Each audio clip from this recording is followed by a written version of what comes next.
Senhor nosso Deus, Pai, mais uma vez te agradecemos por esse dia, te damos toda a honra e toda a glória, pois o Senhor é digno de todo louvor, Rei dos reis, Senhor dos senhores.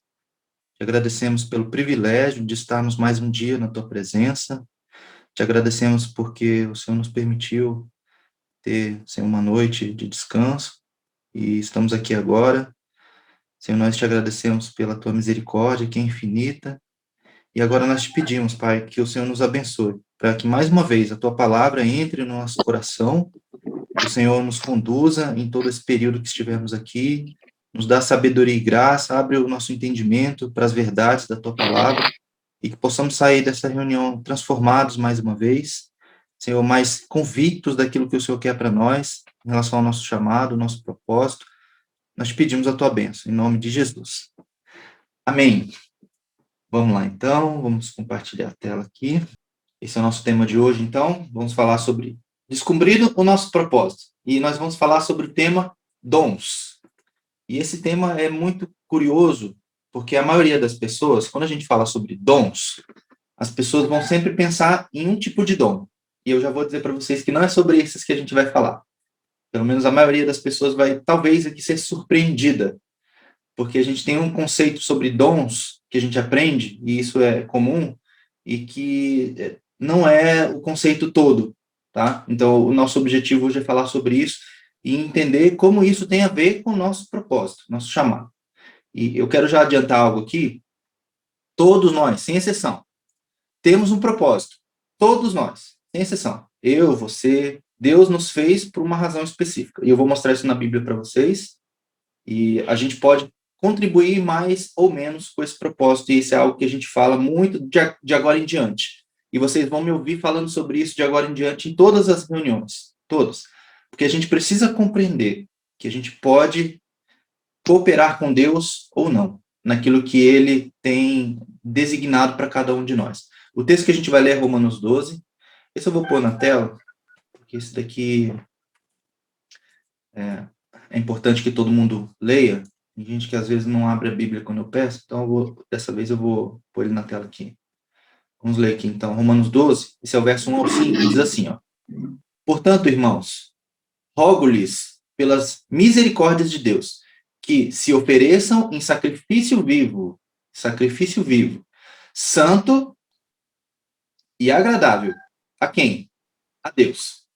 Este é o culto racional de vocês. Então, aqui nesse primeiro parágrafo, Paulo ele já começa falando algo que é muito importante a gente ter consciência e a gente ter clareza, que, primeiro, ele, assim, a palavra rogo, ou rogar, né, o verbo rogar, ele tem um sentido muito mais forte do que simplesmente um pedido. Rogar é como suplicar. Então, é como se Paulo estivesse implorando para os irmãos, irmãos, eu imploro a vocês, pelas misericórdias de Deus, que vocês se ofereçam a ele, se ofereçam a Deus como sacrifício vivo. Só que esse sacrifício vivo que a gente tem que oferecer a Deus, que somos nós mesmos, ele tem algumas características. Ele precisa ser santo e agradável a Deus. E este é o nosso culto racional. O que é o culto racional? Isso aqui é uma coisa que as pessoas às vezes não entendem. E é algo que eu falo desde o início da mentoria também, que a nossa fé, a fé cristã, ela não é uma fé emocional. Ela é uma fé racional. Você racionalmente, você decide crer em Deus, você decide amar a Deus, você decide crer na sua palavra. Não é algo que você faz apenas pela emoção. Não estou dizendo que não existe a emoção. Claro que existe. Vocês me veem chorando aqui com alguma frequência. Mas não é isso que move a minha fé. E esse é um perigo, gente, porque muita gente vive de experiências. E aí eu tenho um post-it aqui na minha parede aqui. Talvez vocês vão ver ele invertido aí. Está escrito assim, ó. Quanto menos Bíblia, mais experiência. Como assim? Quer dizer que quanto menos eu ler a Bíblia, mais experiências eu vou ter? Não. É que quanto menos você conhecer da Bíblia, mais você vai depender de experiências para sua fé ficar firme. Isso é terrível, porque se você não tem experiências, por qualquer razão que seja, tá? A sua fé vai esfriar. Se você depender de coisas acontecerem, e eu falo sobre isso já com bastante frequência também, que Deus não precisa fazer mais nada por nós. Deus não precisa fazer milagres, operar no sobrenatural ou qualquer outra coisa. Ele já fez o que ele deveria fazer por nós, que é enviar Jesus para que ele morresse no nosso lugar. E isso é tudo que Deus precisava fazer. Óbvio que Deus faz muito mais por nós, porque ele nos ama. E ele é misericordioso. No entanto, a gente não deve colocar a nossa fé e apoiar ela nas experiências. Por isso que o culto ele tem que ser racional. Ele não pode ser simplesmente um culto sensorial, experimental, né, de experiência ou qualquer coisa assim. Isso vai acontecer se você estiver aquecido, né, digamos assim, vai acontecer. Mas se não acontecer, isso também não deve impedir você de cultuar a Deus. E o nosso culto é nos oferecer. Nós nos oferecemos. E aqui tem mais um detalhe importante que eu já vou frisar bastante, porque esse tema de chamado e propósito, ele é muito interessante, é muito gostoso de você estudar, porque você se enxerga muito nesse tema, você começa a se entender muito bem nesse tema. Só que o culto e o sacrifício que a gente oferece é para Deus, não é para nós. Então, eu já vou fazer um alerta aqui bem importante. Preste muita atenção nisso que eu vou falar aqui agora. Tudo isso que a gente vai aprender aqui hoje não é para você se sentir bem, não é para eu me sentir bem. É para que você se entenda e se conheça, para que você possa se oferecer a Deus. Então, no fim das contas, o nosso objetivo aqui é que você se entregue ainda mais a Deus a partir do conhecimento do seu chamado, do seu propósito. Não é para você se sentir bem. Ah, eu tenho um chamado XYZ. Ah, que bom, estou feliz. Você até pode ficar feliz. Porém, o objetivo final de tudo isso daqui é Deus. É colocar Deus no centro, não nós no centro. E eu comentei para vocês, eu já vou falar agora no início também, no final dessa reunião eu vou passar um link para vocês fazerem um teste, que vai ajudar muito vocês a entenderem qual é o chamado de vocês. Ele parece um pouco com esses testes de personalidade, mas não é. E as pessoas gostam muito de fazer, porque é interessante fazer o teste e ver um resultado lá no final, né? Depois que você termina o teste, você vai ver um resultado. E aí, com base no resultado, você vai refletir, você vai orar, e isso vai te ajudar a entender o seu chamado, o seu propósito. No entanto, muitas pessoas vão pegar isso e voltar o foco para elas. E esse tema de chamado e propósito, ele tem esse risco, digamos assim, de você voltar tudo para você. E não é isso que a gente quer fazer aqui. A gente quer voltar tudo para Deus. Eu não sei se estou conseguindo ser claro aqui, eu espero que sim, mas é importante que vocês entendam isso. Tudo que a gente vai ver aqui, o foco é pôr a atenção no plano de Deus, não no nosso eu, tá bom? E o texto já começa dizendo isso. Depois Paulo continua dizendo: não se amoldem ao padrão deste mundo. O padrão deste mundo não é o que a gente quer. E mais uma vez, você vai ver muitos temas, muitas materiais, né, muitos conteúdos que vão falar sobre chamado e propósito, que vão tentar encaixar você num padrão mundano. E não é isso que a gente quer. A gente quer encaixar a nossa vida no padrão bíblico, no padrão de Deus. E aí continua no texto. Mas transformem-se pela renovação da sua mente, para que sejam capazes de experimentar e comprovar qual é a boa, agradável e perfeita vontade de Deus. Esse aqui é o nosso objetivo, comprovar a boa, agradável e perfeita vontade de quem? A sua? A minha? Não, a vontade de Deus. Pois, pela graça que me foi dada, digo a todos vocês, ninguém tenha de si.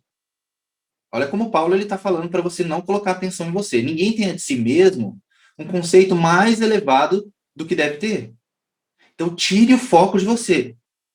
Mais uma vez, vou repetir isso. O foco aqui não é você. O foco é o plano de Deus na sua vida. Mas, pelo contrário, tenha um conceito equilibrado, de acordo com a medida de fé que Deus lhe concedeu. Então, aqui a gente já tem mais um reforço, né, dessa questão de que o foco não somos nós. No entanto, a gente precisa ter um conceito equilibrado. Não é porque o foco é o plano de Deus que você vai se anular totalmente. Nós temos, sim, alguma coisa que Deus nos deu, de capacidades, de dons. E é isso que a gente vai falar aqui.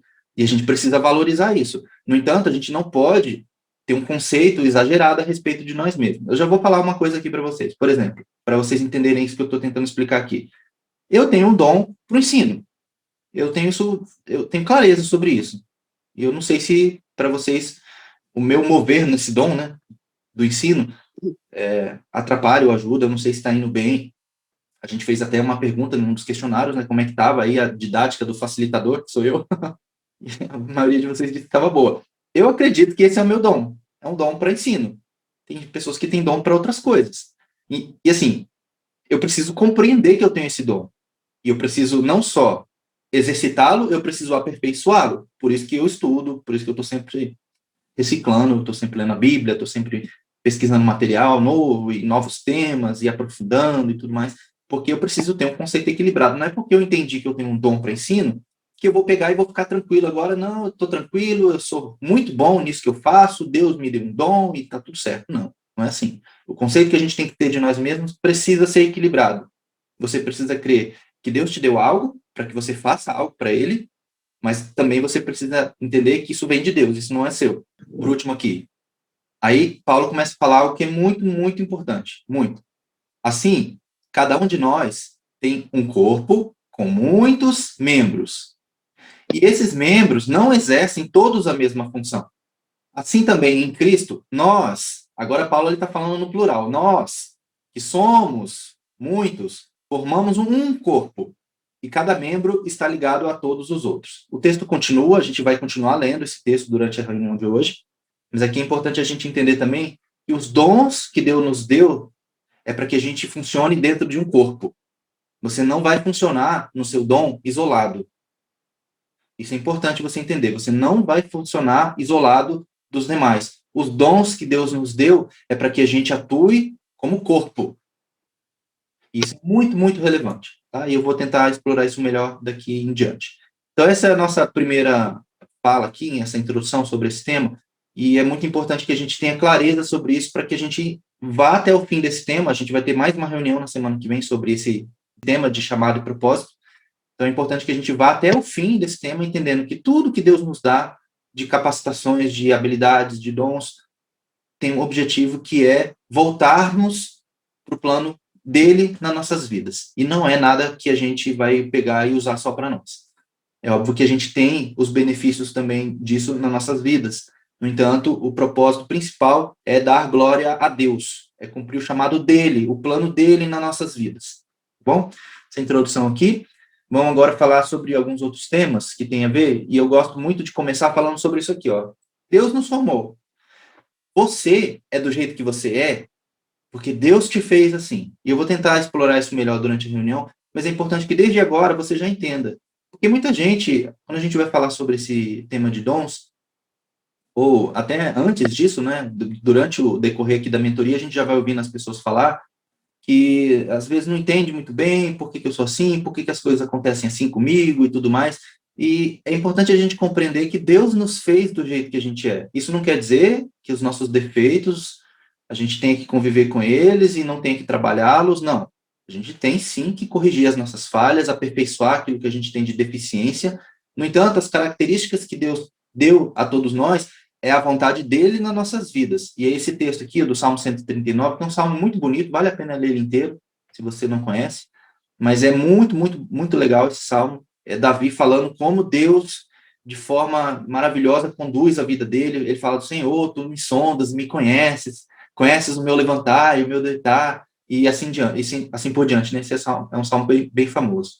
Mas aqui nesse trecho, no verso 13 ao verso 16, Davi diz o seguinte, ó, tu, falando para Deus, né? Tu criaste o íntimo do meu ser e me teceste no ventre da minha mãe. Eu te louvo porque me fizeste de modo admirável e especial. Pensa só, Deus fez você de modo especial e admirável.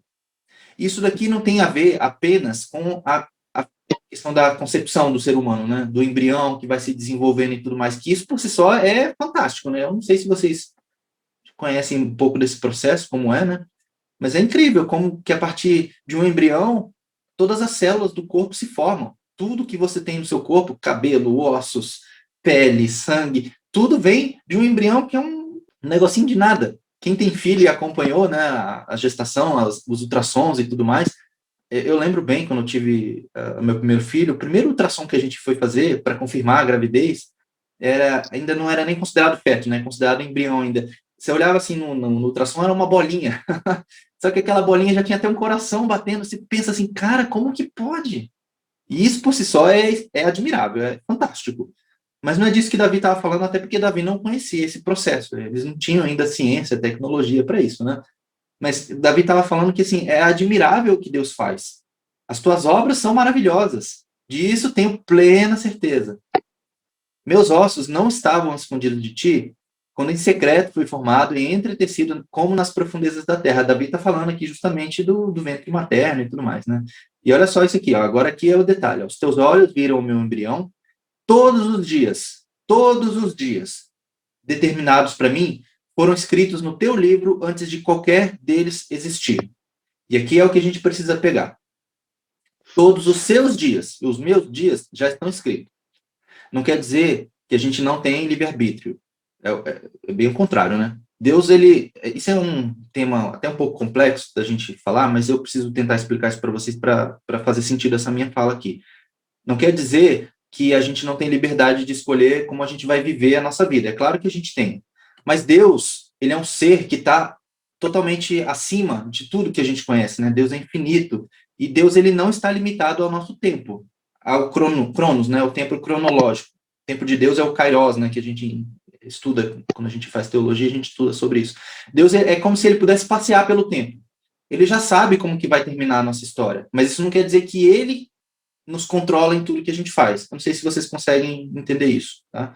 Ele não é que Deus nos programou para vivermos e fazermos tudo que a gente faz, todos os nossos passos, não. Deus nos deixa viver conforme a gente quer, é só você pegar o pecado.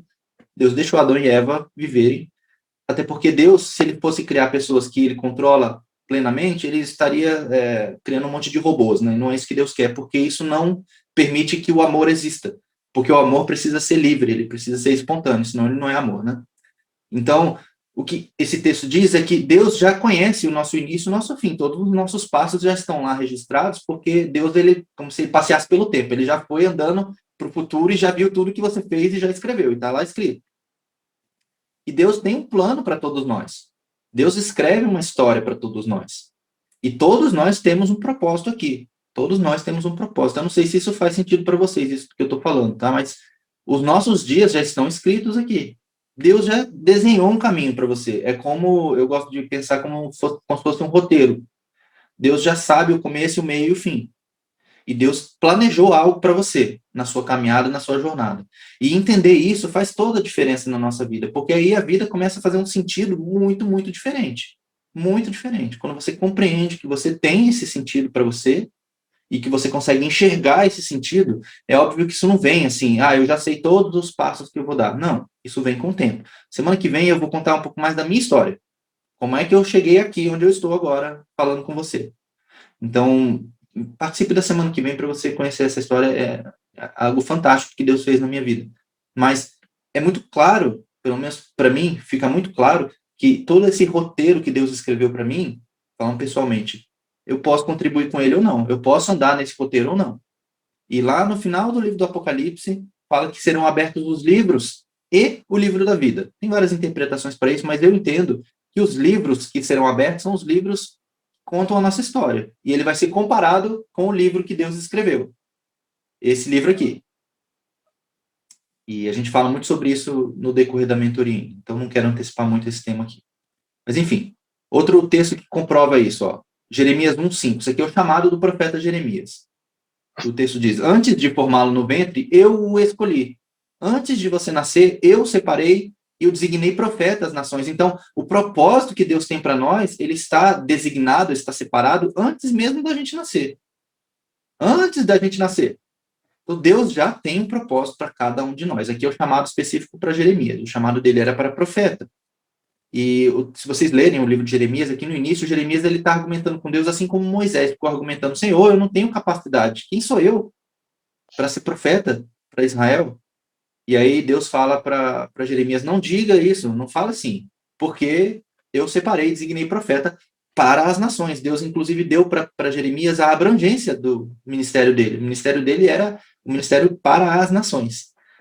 E esses são alguns textos, tem outros, se vocês pesquisarem, vocês vão ver muitos outros textos, a gente vai falar mais alguns na semana que vem, mas para a gente começar, eu separei esses dois aqui.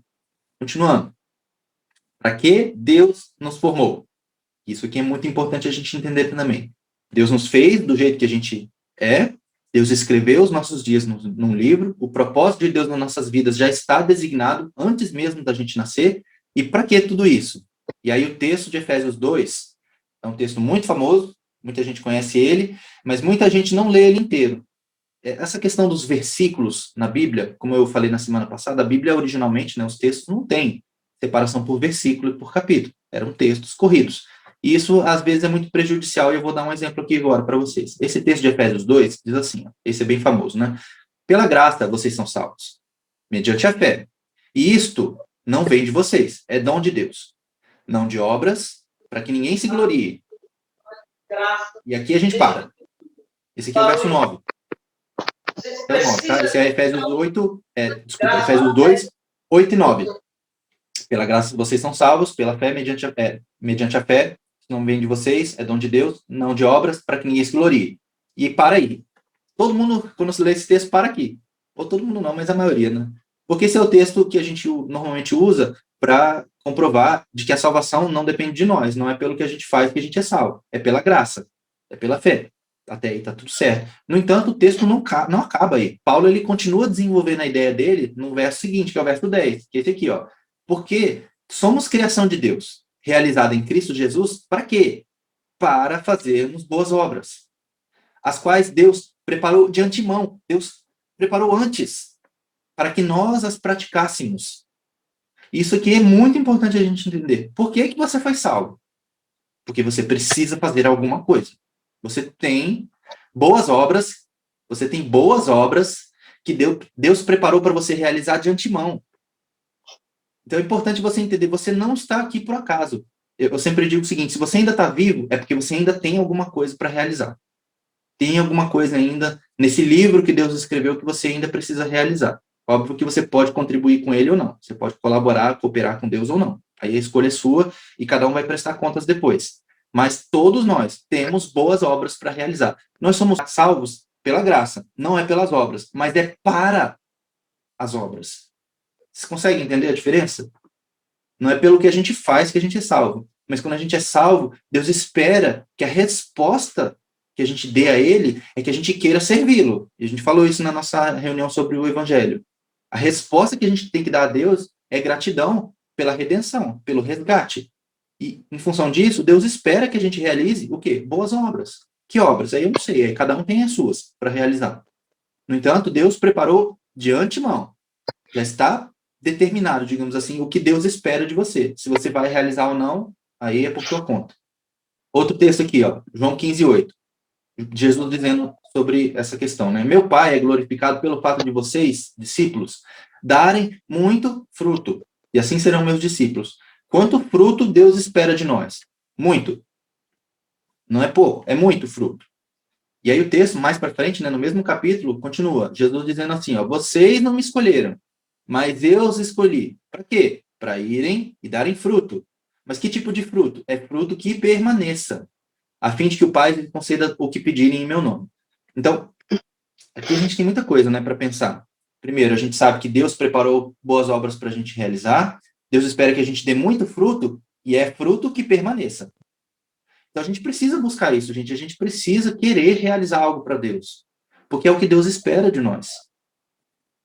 Não sei se isso ficou claro para vocês, mas assim, a gente precisa ter essa noção. E foi ler esses textos que me fez querer cumprir um chamado. Eu vivi 20 anos da minha vida cristã achando que a minha vida era ir para a igreja, fazer as coisas ali na igreja, e é isso. E beleza, sabe? Mas um dia eu li esse texto aqui. E aí tem um outro texto que eu não coloquei aqui, mas que Jesus ele falando sobre a videira, que nós somos ramos enxertados na oliveira. A oliveira é a árvore que dá a azeitona, né? Ou é a videira? Agora eu esqueci, gente. Ou é a videira ou é a oliveira. A gente foi enxertado, né? A gente não deveria estar lá e Deus nos colocou lá. E aquele ramo que não dá fruto, Deus corta. E aí eu li isso, eu fiquei pensando assim, cara, será que eu tenho fruto para apresentar para Deus? É o ramo que não dá fruto, Deus corta, arranca fora. E eu comecei a me preocupar com isso, que frutos que eu estou dando para Deus. E ler a Bíblia, gente, se você ler a Bíblia com atenção, não tem como você não ter uma transformação na sua vida. A gente vai falar sobre a Bíblia depois desse tema de chamado e propósito, vocês vão ver como a Bíblia é maravilhosa, gente. E eu lendo esses textos, eu fiquei, assim, muito reflexivo, e foi aí que eu comecei a querer buscar um propósito, entender qual é o meu propósito, por que eu estou aqui, o que Deus fez na minha vida, por que eu estou aqui? no fim das contas, o que é a conclusão dessa nossa introdução aqui? Que ainda não comecei a falar sobre o nosso tema. Todos temos uma missão. E a missão não é sobre você. Está aqui em letras garrafais, em destaque, o que eu já falei no início, para que vocês tenham convicção. A missão não é sobre você. A missão tem você no meio, digamos assim. Você é um personagem. Pensa no roteiro, né, de uma história. Você faz parte dela. Qual que é o plano final de Deus? O plano final de Deus a gente nunca vai saber porque a gente é limitado, né? A nossa compreensão dos planos de Deus é muito limitada. Mas nós temos um papel aqui. Eu gosto de pensar também, eu não sei se vocês já viram alguém tecendo uma tapeçaria. Sabe aquelas tapeçarias que tem aqueles desenhos, né? As tapeçarias persas são muito famosas, né? Pensa assim, ó, se você olhar aquele tapete grandão, né? Aqueles tapetes enormes, de longe, você consegue ver toda aquela figura. Agora, se você aproximar e olhar bem de perto, você vai ver só um pontinho, ou só uma parte do desenho. E aquela parte isolada do desenho, talvez ela sozinha não faça muito sentido. Mas quando você afasta e você consegue ver todo o desenho, aí você vê que aquela parte do tapete, aquela parte do desenho, se você tirar, fica um buraco, fica faltando alguma coisa. Ou uma pintura, pensem como vocês quiserem. Quando você olha muito de perto, e aí você olhando para você, né? É o meu plano aqui, é o plano de Deus na minha vida. Parece não fazer muito sentido tudo isso que eu estou vivendo, mas aquilo que você está vivendo faz parte de algo muito maior, e se você não estiver ali, vai fazer falta, talvez.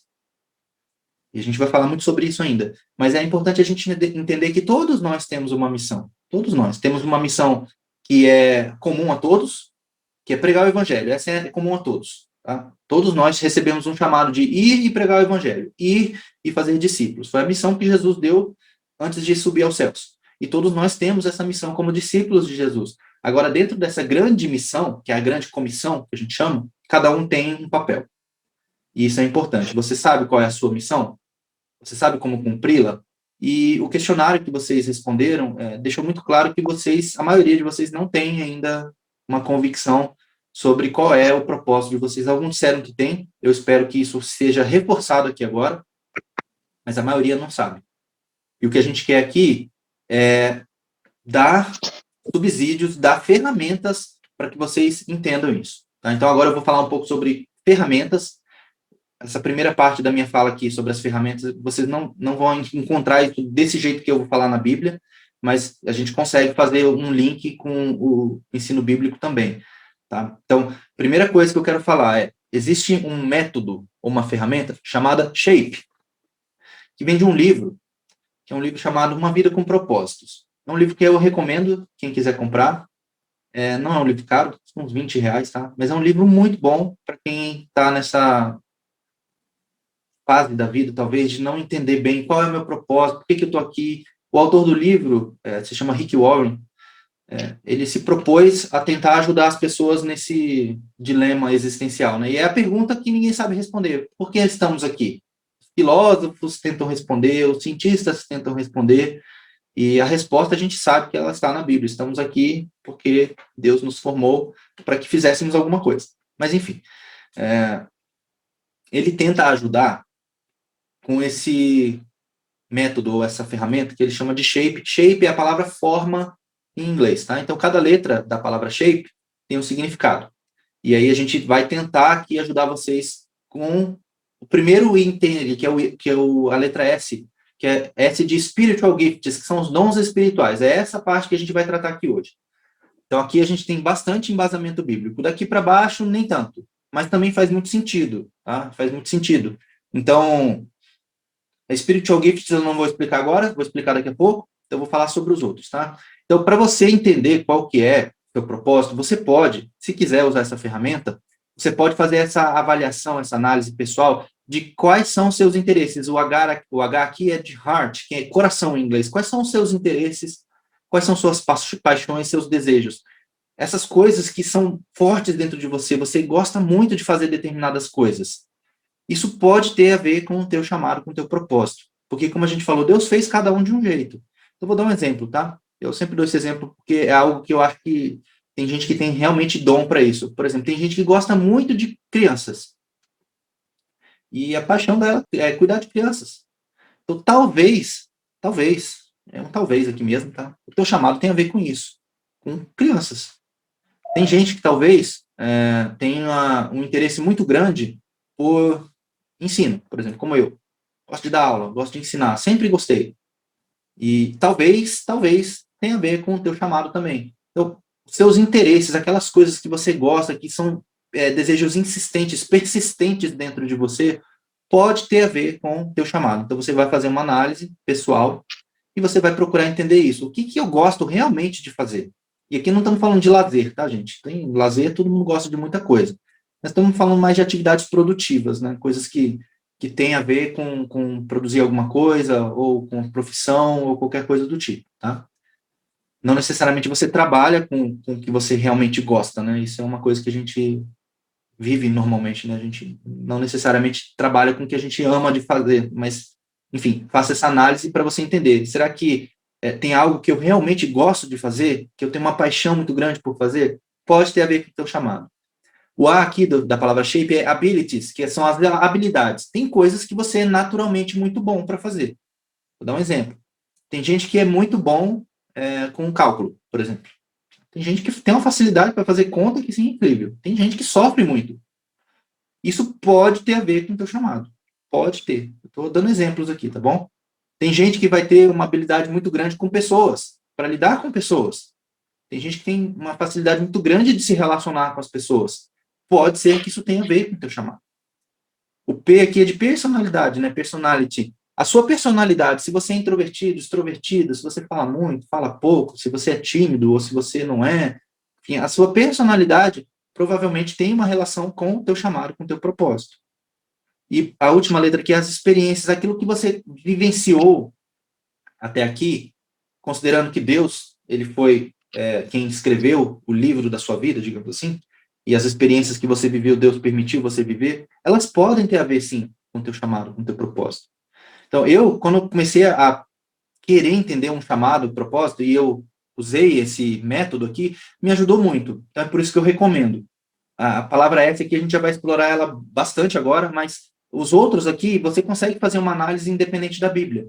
Tá? Você consegue olhar para você mesmo e ver assim, o que, que eu realmente gosto, o que, que eu realmente tenho habilidade para fazer, o que, que tem a ver com a minha personalidade e com as minhas experiências. Eu desde cedo, gente, assim, eu demorei muito para perceber isso, para chegar no ponto onde tudo fez sentido. Mas eu fui voltando no tempo e fui pegando esses pontos e aos poucos os pontos foram se ligando. Então, por exemplo, né, a questão do meu chamado aqui que eu comentei, né, sobre em questão do ensino. Eu desde cedo, eu sempre gostei de ensinar. Na escola, assim, os amigos vinham perguntar coisas para mim, né, porque eu sempre fui um bom aluno, e eu tinha prazer em ajudar as pessoas, ensinando elas. Eu desde cedo eu comecei a dar aula de música, por exemplo. Eu aprendi a tocar um instrumento musical muito cedo. Eu aprendi sozinho, autodidata, e eu sempre gostei de ensinar. Então, assim, Deus me deu habilidade para isso, tanto para aprender quanto para ensinar. Deus me deu uma paixão por isso. Eu gosto muito de fazer isso. Eu não sei se vocês percebem, mas eu gosto muito de estar aqui agora. Eu faço isso com paixão, com desejo, com realmente um interesse genuíno. E, assim, a minha personalidade de ser uma pessoa analítica, ser uma pessoa curiosa, uma pessoa que gosta de pesquisar, tem a ver com isso também. Então, quando eu ligo todos esses pontos e eu vou vendo as minhas experiências de vida, eu vejo que tudo faz sentido. E aí, quando você entra na letra S, que é a primeira, que é a que a gente mais precisa entender aqui, e no meu caso, né, quando eu entendo isso, eu vejo que realmente o meu chamado tem a ver com isso. É só ensinar? Eu não sei, mas ensinar faz parte do meu chamado. Para esse momento da minha vida, é o que eu entendo que Deus separou para eu realizar. E aí eu vou falar uma outra coisa que também é uma especulação, de certa forma, aqui, porque a Bíblia não deixa isso claro, mas as pessoas, eu vou falar isso aqui, isso não está nem no script aqui, gente, então, filtrem o que eu vou dizer aqui. A Bíblia não deixa isso claro, mas quando Jesus vencer todas as coisas, Jesus voltar e o reino dele for implantado, e os novos céus e a nova terra for realmente vier à tona, né, como a Bíblia menciona lá no final do Apocalipse, a gente vai ter atividades no céu, que eu imagino. A gente não vai ficar lá ociosos, tá? Não imagino que a gente vai ficar ocioso no céu. A gente tem uma visão, né, incorreta, né? Infelizmente, a mídia, a cultura implementou isso na nossa mente, né, de que vai todo mundo ficar no céu com uma harpa lá e sem fazer nada. Não, não é assim o céu. Não acredito que seja. Porque quando a Bíblia descreve o Novo Céu e a Nova Terra, fala da Nova Jerusalém, é uma cidade. Numa cidade, as pessoas vivem, as pessoas fazem coisas. Eu imagino que a gente vai ter, inclusive, profissão. É especulação, tá? Ninguém sabe. Mas eu quero acreditar que sim. E o que eu quero acreditar é que o que hoje eu vivo aqui é uma preparação para o que vem depois. Eu espero, se eu estiver aqui correto, né, na minha interpretação das coisas, eu espero poder ser um professor lá no céu. Eu não sei, tá? Não sei do que eu vou falar, mas sei lá, pode ser. Fim da especulação. Tranquilo essa primeira parte aqui, gente? Agora eu vou entrar no tema dos dons espirituais. Isso aqui é bem denso, tá? A gente vai ler bastante a Bíblia aqui agora, mas eu queria saber se essa primeira parte está fazendo sentido, se vocês estão compreendendo, se sobre esta ferramenta Shape aqui, vocês têm alguma dúvida, perguntem agora, porque eu não vou voltar mais nisso. Alguém quer perguntar alguma coisa? Vamos em frente. Certo, agora nós vamos falar sobre dons. E aí eu preciso embasar isso biblicamente, porque isso é algo bíblico, tá? A questão de dons é bíblico. E como eu falei no início, muita gente, quando lê ou estuda sobre dons, isso muito mais nas igrejas pentecostais, as igrejas que creem nos dons espirituais, na operação do Espírito Santo hoje, no nosso tempo e tudo mais, não é esse o nosso ponto aqui de discussão. A Bíblia fala sobre dons, independente de qual é a vertente teológica que cada igreja tem, né, de ser cessacionista, né, que entende que os dons já cessaram, ou continuista, que entende que os dons continuam no nosso tempo. Independente disso, a Bíblia fala sobre dons. E quando a Bíblia fala sobre dons, e a gente começou a ler um texto que fala sobre isso, que é o texto de Romanos 12, a Bíblia ela tem uma palavra muito específica quando ela fala sobre dons. Tem mais de uma palavra, que tem a tradução, né, do grego para o português, que é dons. Você tem a palavra carisma, que é essa que está aqui na tela, e você tem a palavra doreia, também tem a tradução para o português como dons, mas elas têm um significado muito diferente. Doreia, eu não lembro agora o texto, é em 1 Coríntios, se eu não me engano, que tem a palavra doreia. Mas quando Paulo usa a palavra doreia, ele está falando sobre algo que você recebe como recompensa, como se fosse um presente. Sabe quando você dá alguma coisa para alguém? Isso é doreia, em grego, que o Novo Testamento foi escrito em grego, né? Agora, quando Paulo fala sobre dons espirituais, ele usa a palavra carisma, que é essa que está aqui na tela. E essa aqui é o alvo do nosso estudo hoje. A gente precisa entender o que é carisma. E é por isso que existe a palavra carismático, tá? É por causa dessa palavra. Então, lá no texto de Romanos 12, a gente leu até aqui, ó. Assim como cada um de nós tem um corpo com muitos membros, e esses membros não exercem todos a mesma função, assim também em Cristo, nós, que somos muitos, formamos um corpo, e cada membro está ligado a todos os outros. A gente leu até o versículo 5. Aí o versículo 6 continua dizendo assim, ó, temos diferentes dons. E a palavra dons aqui é a palavra carisma, de acordo com a graça que nos foi dada. Então, os dons foram dados por quem? Pela graça. Então, a primeira coisa que é importante entender, dons, quando é o dom espiritual, você recebe pela graça. Não é você que conquista. Não é você que merece. Você conquista, você na verdade, você recebe o dom pela graça. Tá? Não é nada merecido. E aí eu vou ler aqui para vocês, esse link que está na tela, ele vai abrir aqui para vocês verem. Está em inglês aqui o que vocês vão ver, não se preocupem, eu vou traduzir.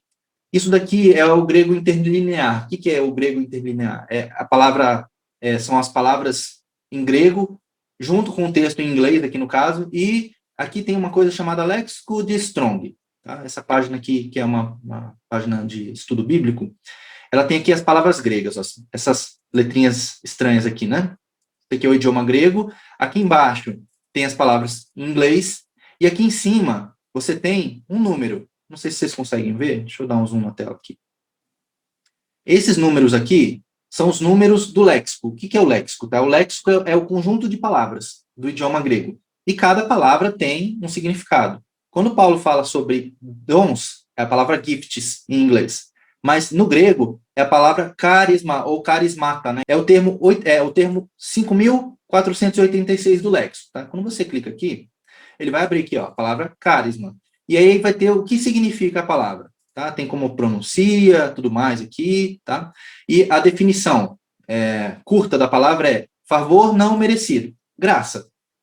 Mas aí tem também o contexto da palavra, como a palavra era usada, quantas vezes a palavra foi usada. Então, por exemplo, a palavra carisma, ela aparece 17 vezes na Bíblia, todas no Novo Testamento. 16 vezes foi Paulo que usou, e Pedro, o apóstolo, usou uma vez essa palavra. Então, assim, não é uma palavra de uso comum, é uma palavra muito específica, que Paulo usou muito especificamente quando ele quis falar sobre dons espirituais, tá bom? E aí tem aqui, né, o significado da palavra, né? Carisma é a operação da graça, é o empoderamento da graça para edificar a igreja. E assim ele vai dando aqui todo o significado da palavra. E aqui tem o léxico, um dom da graça, um favor que não tem nenhum merecimento. E aí Paulo vai descrevendo, Paulo não, Strong aqui, que é o estudioso do grego aqui, ele vai descrevendo como essa palavra é usada e tudo mais. Por que eu estou mostrando isso? Para vocês entenderem que essa palavra, ela é muito específica. Ela não é usada de qualquer forma. E aí, quando ela é usada, ela sempre tem essa conotação de dom gratuito, sem que haja nenhum tipo de merecimento, é uma operação da graça de Deus. E aqui é o significado principal da palavra. É o empoderamento divino para cumprimento de propósito divino. Então, como a gente falou sobre como nossos dons, né, os dons que Deus nos deu, eles têm que voltar para Deus, o objetivo deles é dar glória a Deus, é cumprir o plano de Deus. O significado da palavra carisma, ela traz isso na sua essência. Como eu falei, né, Paulo usou 16 vezes esse termo e Pedro usou uma vez. E aí, o resumo lá que o Strong dá sobre o significado da palavra é esse aqui, ó. São poderes extraordinários que distinguem os cristãos e capacita-os a servir. Isso aqui é o mais importante. Servir a igreja de Cristo, cuja recepção do dom, né, deve-se ao poder da graça divina que opera em suas almas pelo Espírito Santo. E aí fica, normalmente, né, as pessoas ficam com essa dúvida, mas dom é espiritual ou é habilidade? A resposta que eu dou para essa pergunta é ambas as coisas, tá? O dom é espiritual porque vem de Deus, mas também é uma capacidade, uma habilidade que você recebe para realizar algo. Vamos continuar aqui, ó. Vou mostrar para vocês na Bíblia quantas vezes, ou algumas vezes pelo menos, que essa palavra foi usada sempre no sentido de ser dom espiritual. E aí o texto mais famoso sobre dons está lá em 1 Coríntios 12, 13 e 14. Se vocês quiserem ler mais sobre essa palavra carisma e ver ela sendo usada na prática, leia o capítulo 12, 13 e 14, que normalmente é onde se estuda o tema de dons espirituais, mas a gente não vai focar nisso aqui agora, tá? Mas vou ler alguns textos aqui onde a palavra carisma é usada. Essa aqui é 1 Pedro 4, de 8 a 11, que é quando Pedro usa essa palavra. E veja como que a gente precisa entender isso aqui com um sentido bem mais amplo do que normalmente a gente entende. Cada um exerce o dom, carisma, a palavra carisma aqui, que recebeu, para servir os outros. Então, Pedro ele já deixa muito claro aqui também, né, que o dom ele serve para servir os outros, administrando fielmente a multiforme graça de Deus. Deus tem várias formas de se manifestar. A gente não pode limitar Deus, colocar Deus numa caixinha. Se alguém fala, olha só que interessante, ó. Se alguém fala, faça-o como quem transmite a palavra de Deus. Então, falar é um dom, é carisma. Se alguém serve, servir também é um dom, porque está no contexto da fala de Pedro aqui, né? Faça-o com a força que Deus provê, de forma que em todas as coisas Deus seja glorificado. Esse é o objetivo final dos dons. Mediante Jesus Cristo, a quem sejam a glória e o poder para todos sempre. Amém. Então, mais uma vez, os dons servem para servir os outros e para dar glória a Deus. Pedro aqui ele falou que falar e servir são dons. Normalmente você não ouve falar que isso é dom, né? Mas é. Aí o texto de 1 Coríntios 12, que normalmente é onde a gente vai ver sobre dons, né? O texto diz, há diferentes tipos de dons. Aí Paulo usa a palavra carisma, mas o Espírito é o mesmo. 1 Coríntios 12, 28. Assim, na igreja, Deus estabeleceu primeiramente apóstolos, em segundo lugar profetas, deixa eu sublinhar aqui, ó, apóstolos, em segundo lugar profetas, em terceiro lugar mestres. Qual que é o contexto da fala de Paulo aqui? Ele está falando sobre dons. Então, apóstolo, profeta e mestre são dons. Depois, os que realizam milagres. Isso é dom. Os que têm dom de curar, carisma de curar. Os que têm dom de prestar ajuda. Então, prestar ajuda é dom. Não sei se vocês tinham parado para pensar sobre isso. Os que têm dom de administração, isso é dom. Os que falam diversas línguas, isso é dom. Tudo isso é carisma. 1 Coríntios 12, 31. Entretanto, busquem com dedicação os melhores dons. E aí Paulo aqui ele termina, né, o capítulo 12 termina aqui, e ele começa o capítulo 13 falando sobre o amor. Tá? Agora passa a mostrar-lhes um caminho ainda mais excelente, o amor. Só, mais uma vez, aquele detalhe que eu mencionei. No texto original não tem divisão de capítulos e versículos. Então, Paulo está fazendo a explicação sobre dons no capítulo 12. Ele interrompe a explicação sobre dons no capítulo 13 para falar sobre o amor. Por que Paulo faz esse intervalo da abordagem dele sobre dons? Porque na igreja de Corinto, as pessoas elas buscavam muito esse negócio dos dons. Eles queriam muito ser usados nos dons. Como muita gente busca por aí, né? Não, eu preciso ter um dom, eu preciso ser usado por Deus, não sei o que e tal. Só que as pessoas naquela época, naquela igreja, estavam voltando para elas mesmas o dom, porque isso era um sinônimo de prestígio, você ser usado em dons. E Paulo fala no capítulo 13 que se não tiver amor, nada disso vale. E aí o capítulo 13 de 1 Coríntios é o capítulo do amor. Né? Ainda que eu falasse a língua dos homens e dos anjos, se eu não tivesse amor, de nada valeria. Seria como um sino ou um prato de bateria, um símbolo, né? Aqueles pratos, né? É uma coisa barulhenta, que não tem o seu objetivo satisfeito, digamos assim. Ainda hoje, né, como vocês estão falando, tem muita gente que se vangloria disso e de fato é. Só que não é esse o objetivo dos dons, como a gente está vendo aqui, né? Eu estou enfatizando muito isso. E aí Paulo, depois, no capítulo 13, ele continua, no capítulo 14, ele continua falando sobre dons. Outros lugares onde Paulo usa a palavra carisma, ó, falando para Timóteo, para o seu discípulo, não seja negligente com o dom, carisma que você recebeu, que foi dado mediante profecia, com a imposição das mãos do presbitério. Falando para Timóteo, não negligencie. Então, dom é algo que você recebe e que você pode negligenciar. E Paulo estava dando aqui uma advertência para Timóteo. Timóteo, não negligencie. Não faça pouco caso disso. Depois ele, na segunda epístola para Timóteo, ele reforça isso. Ó. Por esta razão, venho lembrar-lhe que reavive o dom, o carisma de Deus, que está em você pela imposição das minhas mãos. O que dá a entender esse texto aqui? Que Timóteo, ele estava já abandonando o dom que ele tinha recebido. Que era o dom ali, no caso, né, de ser o pastor ali da igreja, né, o ministro ali que estava cuidando ali da igreja em Éfeso, era Timóteo. E ele estava um pouco desanimado. E Paulo estava animando ele, reavive isso, reacenda essa chama. Porque estava se apagando. Então, dom é algo que você pode usar mais ou menos, que você pode negligenciar e você pode deixar morrer. E a gente tem que tomar muito cuidado para a gente não fazer pouco caso daquilo que Deus nos deu.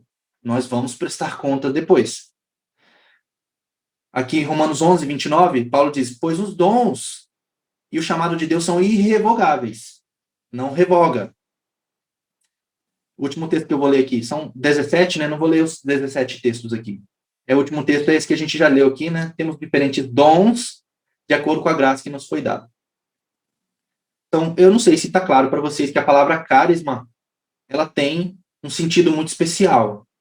Quando Paulo usa a palavra carisma, e na versão em português a gente traduz como dom, Paulo está falando de habilidades que Deus nos dá, capacitações que Deus nos dá. Algumas são sobrenaturais, outras nem tanto. Outras não parecem ser sobrenaturais, mas em alguns casos a gente até consegue ver assim, a operação de Deus de forma muito extraordinária, mesmo não parecendo ser nada sobrenatural. Um resumo aqui sobre esse tema, então. Dons é para usar no corpo, como corpo, não é para você usar isoladamente. E aí várias coisas aqui, os textos vão ficar aqui na tela, não vou ler todos para a gente não gastar tanto tempo aqui, depois vocês podem ler. Mas primeira coisa que eu falo aqui é, não há um dom melhor do que o outro. Cada um tem a sua função no corpo. Não dá para a gente dizer que o olho é mais importante que o estômago, sei lá, dentro de um corpo. E Paulo ele fala muito sobre isso no texto de 1 Coríntios 12. Ele fala assim, a mão não pode dizer para o pé, eu não preciso de você. O olho não pode dizer para o ouvido, não preciso de você. Porque todos são importantes. E não tem um melhor do que o outro aqui. Existe uma tendência maior de valorizar os dons de manifestação, que são os dons carismáticos, eu já vou falar quais são. Tá? Mas existe no meio cristão uma tendência muito grande da gente dar um valor muito grande para esses dons, que parecem coisas sobrenaturais, né? Curas, milagres e tudo mais. Só que, para Deus, não tem essa diferenciação. Todos os dons são importantes. Todos os dons foram dados para o serviço e para dar destaque a Deus. Aí o texto de 1 Coríntios 14, 26 deixa isso muito claro. Ninguém tem todos os dons. A única pessoa que manifestou todos os dons foi Jesus. Se você ler e estudar o tema dons e você procurar eles em Jesus, você vai ver todos. Tá? Nós precisamos um dos outros, certo? Porque somos um corpo. Então, tem alguém que faz uma coisa, tem alguém que faz outra, e nós, em conjunto, nós conseguimos realizar a missão que Deus nos deu aqui na Terra. Como corpo, como igreja. Dons não são troféus, não são coisas para você sair exibindo. Ah, eu tenho o dom disso, eu tenho o dom daquilo. Não. A glória deve ser sempre a Deus. Precisamos interagir com o Espírito Santo para exercer corretamente o dom. Você pode usar mal o dom. Você pode usar mal. Eu posso pegar esse dom que Deus me deu para ensino e usar ele muito mal. Mas eu posso usar ele para aquilo que Deus me comissionou também. Para aquilo que Deus me deu como missão, né? Os dons podem ser fortalecidos, exercitados ou enfraquecidos. E vem segundo a nossa medida de fé, eu já vou mostrar isso também. E aqui o texto de 1 Timóteo, 2 Timóteo, que a gente leu, mostra isso de forma muito clara. Timóteo estava abandonando, ele estava deixando o dom dele esfriar, estava negligenciando. Você pode operar mais ou menos nos dons que Deus te deu. Você não escolhe os dons, você não escolhe, não é você que escolhe o dom que você tem. Quem escolhe é Deus, porque Deus dá de acordo com a sua graça. Tá? Todos temos dons. Todos nós temos. Se você acha que você não tem nenhum dom, você tem. Você tem. Talvez você ache que não tem, porque você está na sua cabeça com esses dons de manifestação aqui, ó. Que eu já vou mostrar quais são. E não é só isso que é dom. E eu vou ler agora uma lista de dons para vocês, que vocês vão ver que, nossa, eu não sabia que isso era dom. E é. Tá? E aí, para finalizar essa parte aqui, e aí eu vou entrar na parte mais prática agora, eu vou ler o 1 Coríntios 12. Aqui tem a lista de dons mais conhecida. Tá? Esses são os dons de manifestação ou os dons carismáticos, ou em muitas igrejas vão dizer que isso aqui são os dons espirituais. Mas a gente já viu que a palavra carisma sempre tem a conotação de algo dado por Deus. Então, para mim, é sempre espiritual. Tá? Então, a gente tem lista de dons lá em 1 Coríntios 12. Então, são 9 dons. Esses são os mais conhecidos. A primeira categoria de dons, essas categorias não estão na Bíblia, a gente faz isso para ser didático, tá bom? São os dons de revelação, que é palavra da sabedoria, palavra do conhecimento e discernimento de espíritos. Só um detalhe aqui, gente, eu friso sempre isso aqui. O dom não é o dom de sabedoria, é o dom da palavra da sabedoria. É diferente. Tem gente que aprende assim, não, o dom de sabedoria governa os demais dons. Isso não é bíblico. Você não vai achar isso na Bíblia, dizendo que o dom de sabedoria governa os outros dons. Não tem isso na Bíblia. Não existe o dom de sabedoria na Bíblia. Existe o dom da palavra da sabedoria. Qual que é a diferença? Rapidamente aqui, tá? A palavra da sabedoria é quando você recebe de Deus um conselho para dar para alguém. Uma palavra de sabedoria, olha, faça isso, não faça isso, cuidado com isso, preste atenção com isso. Só que é um conselho, né? Uma orientação dada por Deus. E você é usado por Deus para dar esse conselho para alguém. É diferente. Tá? Não tem a ver, tem gente que vai entender assim, não, eu preciso de sabedoria para discernir o dom. Primeiro que a gente, não existe na Bíblia esse termo, né, discernir dons. Você precisa compreender, entender. Tudo bem, até o termo discernir, não vou nem dizer que isso está errado teologicamente falando, porque também estaria, né? Discernir o dom é saber se ele é de Deus ou não, que é o dom de discernimento de espíritos, que é esse aqui. Mas você precisa de sabedoria para discernir dom? Até precisa, mas não é um dom de sabedoria. Sabedoria se adquire. Você pode pedir para Deus, né? Lá o texto na Epístola de Tiago fala: se você tem falta de fé, peça. E fé é um dom. Se você pode pedir fé, você pode pedir sabedoria também. Mas sabedoria não é dom, tá, gente? Só para deixar isso claro. É a palavra da sabedoria o dom. Salomão tinha muita sabedoria. Agora, a sabedoria de Salomão, que Deus deu para ele, porque ele pediu sabedoria, incluía ele conhecer tudo sobre tudo. Não houve alguém tão sábio, tão conhecido, tão instruído sobre todas as coisas como Salomão. É só você ler os textos que falam sobre ele, você vai ver como Deus deu sabedoria para ele sobre tudo, conhecimento sobre tudo. E sabedoria, na prática, né, é o conhecimento teórico aplicado na prática, né, digamos assim. Enfim, só um parêntese aqui. Então, essa aqui é a lista de dons de revelação, como Deus se revela a nós. Existem os dons de poder, que é o dom da fé, milagres e curas, tá? Que é dons de curar, porque está no plural, milagres e fé. Isso aqui são dons também. Os dons da palavra, dons que você profere com a sua boca. Você tem profecia, você tem variedade de línguas e interpretação. Aqui são os dons de manifestação, como eu falei, a gente não vai discutir isso daqui, se isso aqui vale ou se não vale, se está valendo agora, se era só na época dos apóstolos, não vamos discutir isso, porque não é nosso tema, só queria listar aqui para vocês quais são os dons de 1 Coríntios 12. E aí eu vou ler o texto aqui para vocês, que é importante para ser claro a respeito do que eu estou falando aqui, tá? Diz assim, ó, há diferentes tipos de dons, mas o Espírito é o mesmo. Há diferentes tipos de ministérios. Ministério é a palavra grega, diaconia, que tem a ver com serviço, tá? Não tem a ver com uma posição especial, tá? Só para deixar claro. Há diferentes tipos de ministérios, mas o Senhor é o mesmo. Há diferentes formas de atuação, mas é o mesmo Deus que efetua tudo em todos. Então, aqui Paulo está deixando claro que os dons não têm a ver com a gente, tem a ver com Deus. Ele que define, ele que escolhe, ele que faz.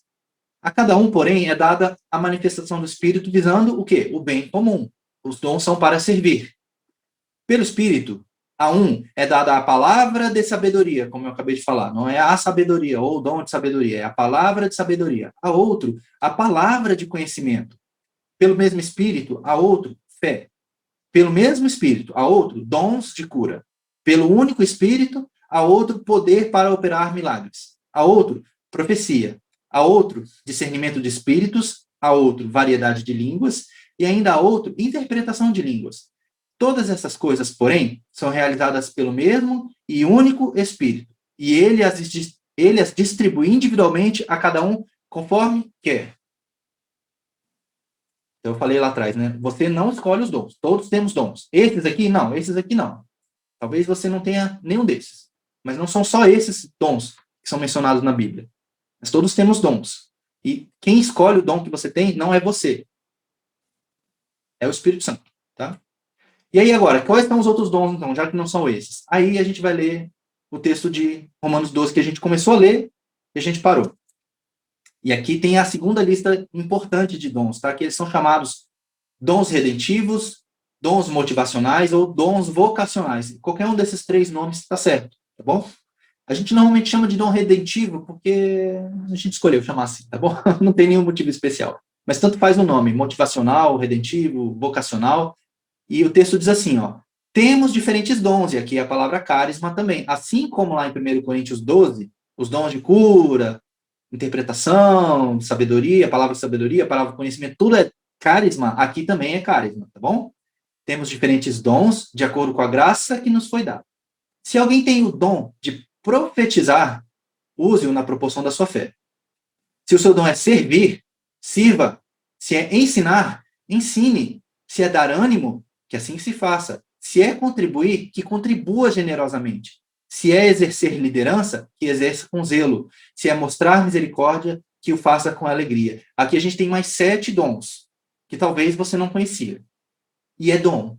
Assim como 1 Coríntios 12, isso aqui também é carisma. E é sobre esses aqui que a gente vai falar. E o teste que a gente propõe para vocês, e que daqui a pouquinho vocês vão ter acesso, ele vai tentar ajudar vocês a entender, dentro desses dons aqui, onde é que eu me encaixo melhor. Essa é a nossa proposta para essa reunião, que vocês entendam que essas coisas aqui também são dons, que vocês podem ser usados nelas. Porque, como eu falei, existe uma tendência muito grande de dar uma ênfase maior naqueles dons que eu mencionei ali agora em 1 Coríntios 12, né? Que é palavra do conhecimento, palavra da sabedoria, curas, questão dos milagres e tudo mais, né? Que é sobrenatural, de fato, sim. Você orar por alguém, uma pessoa ser curada, é algo sobrenatural, claro que é. No entanto, como eu falei, né, é um tema ainda em discussão, digamos assim, né? Não existe consenso sobre isso está valendo ou não está. Agora, esses aqui eu tenho certeza que eles estão valendo, certeza. Então a gente vai falar sobre eles agora. São 7 dons, né, como eu mencionei. Todos são dons para serviço, todos para servir, tá? Todos para a gente se fortalecer uns aos outros e que você pode ser usado neles, de acordo com a graça de Deus. Os 7 dons, então, quando a gente olha para os dons, a gente diz que quem opera no dom tem determinada característica. Então, por exemplo, quem tem o dom para profetizar, a gente chama de profeta. Tá? Só um termo para facilitar aqui, didático. Quem tem o dom para serviço, a gente chama de servo. Quem tem o dom para ensino, a gente chama de mestre, e assim por diante. Tá? Só para ficar fácil da gente entender. Então, são 7 dons. E aí é muito interessante, porque o número 7, quem estuda a questão da numerologia bíblica, sabe como o número 7 é importante. O número 7 na Bíblia tem um significado muito especial. O número 7 não é usado de qualquer forma. Sempre que o número 7 aparece, ele tem um sentido de algo completo, de algo perfeito, de algo que fecha um ciclo, que é algo que se complementa perfeitamente. Aí eu vou dar alguns exemplos. Por exemplo, Deus fez todas as coisas em 7 dias. Você tem 7 cores no arco-íris. Você tem 7 notas musicais. Existem 7 dias na semana. Existem 7 espíritos de Deus mencionados em Isaías. Existem as 7 igrejas do Apocalipse. Existem as 7 trombetas, os 7 selos do livro de Apocalipse e as 7 taças da ira de Deus. Você tem os 7 objetos do tabernáculo e o número 7 continua. Tá? Você vai ver o número 7 várias vezes no decorrer da história bíblica, do texto bíblico. E sempre que tem o número 7, aponta para um ciclo, para algo fechado, algo que completa e é perfeito. Tá bom? E aqui, não por coincidência, existem 7 dons. E qual que é o meu entendimento aqui? Que os 7 dons, esses 7 dons que a gente está falando aqui, eles se complementam perfeitamente. E numa igreja que é bíblica, você vai ter pessoas operando nesses 7 dons. Porque se a igreja é bíblica, ela representa o corpo de Cristo. E o corpo de Cristo, ele é algo que tem esse ciclo completo. Não estou dizendo que as pessoas serão perfeitas, não. As pessoas vão falhar. Não existe igreja perfeita, toda igreja tem seus problemas, as pessoas têm seus problemas, porque todos nós somos pecadores e nós vamos errar. No entanto, Deus, quando opera através da igreja, ele opera nesse ciclo aqui, que é um ciclo completo. Se vocês fizerem uma análise bem bonitinha, se a sua igreja é bíblica, se a sua igreja realmente está de acordo com os parâmetros bíblicos, você vai ver profetas, você vai ver servos, mestres, pessoas encorajando, pessoas doando, líderes e pessoas misericordiosas. Você vai ver todas essas características, tá bom? Vai aparecer agora para vocês, isso é um exercício para vocês agora, para vocês verem como isso é legal, essa questão dos 7 dons. Vai aparecer uma imagem, é uma cena, é um acidente. Eu quero que vocês pensem e vocês escrevam no chat a primeira coisa que vocês pensarem ou qual é a primeira impressão que vocês vão ter quando vocês virem essa imagem, tá? Não é para pensar muito, simplesmente escreva. Vou dar um exemplo, tá? Você viu ali a foto e o primeiro pensamento que veio é, por exemplo, nossa, será que muita gente se machucou? E eu quero que vocês escrevam aí no chat, por favor, tá? Vamos lá, vou dar uns segundos aqui para vocês. Vai.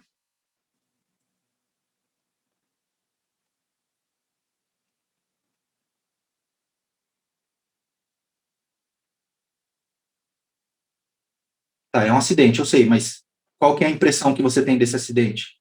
Cadê o socorro?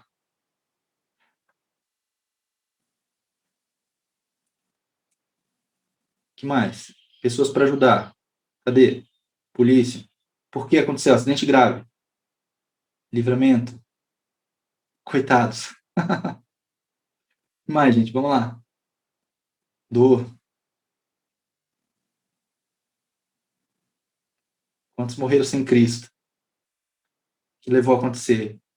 Tem crianças? Vamos lá. Quem mais? Tem gente que não escreveu ainda. Vamos lá, gente. Vítimas. Barbeiros. Pode ser, não sei. Mais alguém? Pode cair, verdade. Eu não sei se vocês perceberam. Vocês tiveram todos aqui, tiveram visões diferentes da mesma cena. A abordagem de vocês para essa cena foi diferente. No entanto, se vocês juntarem todas as abordagens que vocês tiveram, vocês vão ver que todas estão corretas, de certa forma, e todas se complementam. Não é verdade? E isso deixa muito claro que a forma que você pensa, a forma que você vê o mundo, ela é boa. Deus te deu essas características de pensar assim. Eu vou dizer para vocês o que eu pensei na primeira vez que eu vi essa cena. Quando eu fiz esse exercício pela primeira vez, eu pensei assim, cara, que prejuízo. Foi como eu pensei. E tá errado pensar assim, talvez pareça frio, né? Nossa, que frio, você em vez de se preocupar com as pessoas, se preocupando com o prejuízo material. No entanto, é assim que eu vejo.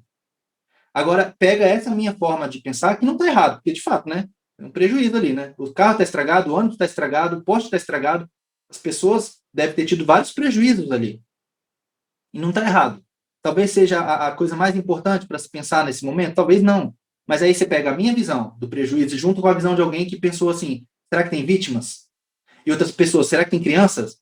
E outra pessoa, o que será que aconteceu? E a gente vai unindo as nossas visões e a gente chega, no final das contas, numa visão completa dessa cena. Ou pelo menos num parecer muito mais completo do que a minha única visão sozinho. Vocês estão entendendo isso? Como é importante e como a gente se complementa, se a gente trabalhar junto, cada um com a sua visão. Então, os 7 dons que a gente menciona ali, eles são 7 formas de amar e de servir. Todos eles têm o seu benefício, o seu objetivo. E todos se complementam. Todos se complementam. Eu vou dar só mais um exemplo aqui. Não adianta só ter mestres na igreja. Imagina se só tivesse gente como eu ali, que quer ficar falando da Bíblia e que só quer embasar tudo na Bíblia e não sei o quê. Cara, ia ser muito chato. Se não tiver uma pessoa que é misericordiosa, né? Aquela pessoa que gosta de ver a pessoa e pegar a pessoa no colo e ajudar a pessoa, se não tiver alguém que doa coisas, se não tiver alguém que lidera, imagina, não funciona. E como Paulo fala no texto de Romanos 12, desde o início, todos nós fazemos parte de um corpo e o objetivo é que a gente sirva uns aos outros, que a gente se complemente uns aos outros. Então, a gente precisa pensar dessa forma. E eu já estou falando isso porque eu já vou falar sobre o teste. E o resultado do seu teste, você não deve se frustrar com ele. Porque se der um resultado que você não espera, não descarte no primeiro momento. Não descarte. Pense a respeito, olhe a respeito. Porque pode ser que Deus te... não vou dizer que Deus te programou, né, porque fica estranho, né? Mas Deus, ele te preparou para pensar dessa forma, para agir dessa forma, porque isso vai ter o seu papel dentro do reino. Então, só para finalizar essa primeira parte aqui, cada pessoa vê o mundo com um olhar diferente. Isso é importante, ó. Ninguém mais pode ser você. Só você pode ser você. Talvez você até tenha características que é comum a outras pessoas, mas do jeitinho que você é só você que é. E pensa, gente, Deus ama a variedade. Deus ama a variedade. Senão, Deus tinha feito todo mundo igual. Não é verdade? Eu falo de um jeito, eu penso de um jeito, você fala de um jeito, pensa de outro jeito, e não tem problema. Se Deus quisesse que eu e você falássemos igual e pensássemos igual, Deus tinha feito a gente igual. E é só você olhar para a natureza. Veja a quantidade de variedade que tem de plantas, de animais, de cores, de cheiros, de gosto, de textura, de tudo. Deus ama a variedade. Então, não fique chateado por você ser do jeito que você é. Porque Deus criou do jeito que você é, porque é assim que Ele quer que você seja. Não tente ser o que você não é. E aí, isso é importante, e eu falo sempre disso quando eu trato desse tema, porque eu já tentei ser algo que eu não era. Eu já tentei ser uma pessoa, como alguém diria por aí, popular. E eu não sou o cara popular. Não sou porque não é o meu jeito, essa pessoa expansiva, que abraça, que relaciona-se bem com todo mundo. Eu sou um cara quietão. Eu sou um cara ali mais na minha, fico quietinho no meu canto, eu tenho opinião forte, e isso não é, talvez, a melhor receita, né? Os ingredientes perfeitos para um cara popular. E eu já tentei ser assim, e quando você tenta ser o que você não é muito ruim, muito ruim. É ruim para você, porque você sofre, é muito ruim você tentar ser o que você não é, e é ruim para as pessoas, porque você está fingindo ser algo que você não é, e você vai tentar fazer algo de qualquer jeito e não vai dar certo. Então, as características que você tem e que Deus te deu, valorize e fortaleça. Agora, uma coisa importante, lute contra o pecado. Não é porque você é do jeito que você não pode melhorar. Não é a síndrome de Gabriela aqui. Eu nasci assim, sempre fiz assim, vou viver assim. Não, não. Você pode melhorar. Você pode melhorar. Então, não é porque eu não sou um cara comunicativo e não sei o que e tal, que eu vou me isolar num canto e todo mundo tem que me aceitar do jeito que eu sou. Não é bem assim. Não é assim. Você pode melhorar, você pode se aperfeiçoar. Agora, aquela forma principal que Deus te deu, você tem que valorizar e você precisa fazê-la crescer e se fortalecer. Tá bom? E agora eu vou falar sobre o teste. Alerta, sobre o teste agora. Primeira coisa, o teste que vocês vão fazer, ele não é um teste de personalidade, tá bom? Não é. Ele é uma ferramenta para ajudar vocês. Vocês não devem tomar nenhuma decisão baseada no teste, apenas. Vocês podem até usar o teste também como uma ferramenta, mas vocês não devem mudar nada na vida de vocês apenas pelo teste. Não é um teste de personalidade. Não é um teste vocacional. Não tem a ver com profissão isso, apesar de que pode ser que tenha, mas não é esse o objetivo. deixando isso muito claro aqui. O teste não é para você trazer o foco para você, tá bom? É o foco como você pode como você pode servir melhor a outras pessoas. É para isso que os dons servem, para servir, não é para você, é para os outros. O que vocês vão ver aqui não é uma lista exaustiva de características ou um guia, tá? Por quê? Eu vou falar, por exemplo, sobre o líder. E eu vou falar, a pessoa que é líder tem essas características, mas não é só essas, tem muitas outras. Aqui a gente está dando só um guia para você, tá? Só algumas diretrizes, um direcionamento. Você não precisa necessariamente se encaixar em um dom específico. Então, por exemplo, você pode refletir sobre o que a gente vai falar agora, sobre o seu teste, e você pode pensar assim, eu não me encaixo em nenhum desses. Tudo bem, não tem problema. Tá? Mais uma vez, o teste é só uma ferramenta. Ele não é uma resposta final para você. E, por fim, o teste não é uma caixa para você entrar dentro. Por exemplo, você fez o teste e deu lá servo como resultado. Não é para você entrar na caixa de servo e agora eu sou servo. E é só isso. Não, não é. É para você pensar, para você refletir, para você fazer aquela análise do shape, olhar suas experiências, as suas habilidades, os seus desejos, olhar suas experiências de vida, olha o seu contexto e você vai orar. A gente só fala de chamado e propósito agora, depois de falar sobre oração, sobre o evangelho e sobre o jejum, porque se você não tem esse tripé que sustenta, você vai entender errado as coisas e você vai voltar o teste para você. E é por isso também que vocês não devem repassar o link do teste para outras pessoas, porque outras pessoas, sem terem essa base que a gente já deu para vocês, vão fazer esse teste e vão entender errado. E a gente não pode correr esse risco, porque isso pode afetar a vida das pessoas. E isso aqui não é igual ao horóscopo, tá, gente? Que você, eu sou assim, então hoje eu tenho que fazer assim, tenho que fazer. Não, não é. Não é. Isso aqui é uma ferramenta para ajudar vocês a identificarem o propósito de vocês. Última coisa. O que a gente vai falar aqui agora é uma lista de características comuns encontradas em personagens bíblicos, inclusive, alinhada com os dons de Romanos 12, que são os 7 dons que a gente leu, tá? Entender as características deve ser um motivador para quê? Para você buscar de Deus qual é o seu chamado específico. Então, eu não vou te dizer qual é o seu chamado, mas eu vou te dar uma ferramenta que vai te ajudar a buscar, tá? O teste, você vai responder as perguntas e no final vai dar um resultado, como eu falei, né? Vai dar pontuação para cada um dos 7 dons, e normalmente o dom que tem mais pontuação é o seu dom principal, digamos assim. É o que manifesta mais força em você, que você pode ou não estar atuando nele. Se você já atua nesse dom, pode ser uma confirmação. Se você não atua nesse dom, pode ser que você precise pensar mais a respeito, que você precise talvez refazer o teste com um pouco mais de atenção, sendo um pouco mais sincero, ou pode ser que você precise desenvolver essa habilidade, essa característica do dom que deu mais força. Mas, mais uma vez, não é para você entrar nessa caixa do dom específico. Não necessariamente você precisa se encaixar em um dos dons. É uma ferramenta. Eu estou falando muito sobre isso, gente, porque as pessoas têm a tendência de entender errado, tá bom? Eu vou falar quais são os 7 dons e eu vou passar o link do teste para você. Os 7 dons a gente já falou, eu vou ler algumas características, só algumas. Depois que vocês terminarem aqui, eu vou passar lá no WhatsApp de vocês um link com o podcast, que é o áudio de cada um dos 7 dons. Cada um dos 7 dons tem um áudio específico de mais ou menos 20, 30 minutos, onde eu falo só sobre esse dom. E aí eu vou dar embasamento bíblico, eu vou dizer quais são os personagens bíblicos que a gente enxerga essas características, e o que você deve tomar cuidado, o que você deve fortalecer, e assim por diante. É muito importante você ouvir os áudios, porque só o que eu vou mostrar aqui é insuficiente. Então, o profeta. O profeta é a pessoa que vê coisas em preto e branco, certo ou errado. É o cara que não tem meio termo. É 880, certo, errado, preto no branco. O profeta é uma pessoa que é capaz de avaliar situações rapidamente e discernir se elas são boas ou são más. Eles são rápidos para formar uma opinião e não tem papas na língua. É o cara que sai falando. Ele parece estar mal-humorado e experimenta altos e baixos emocionais. Ele está num dia bem, no outro dia ele está mal, ele está para baixo. Tá?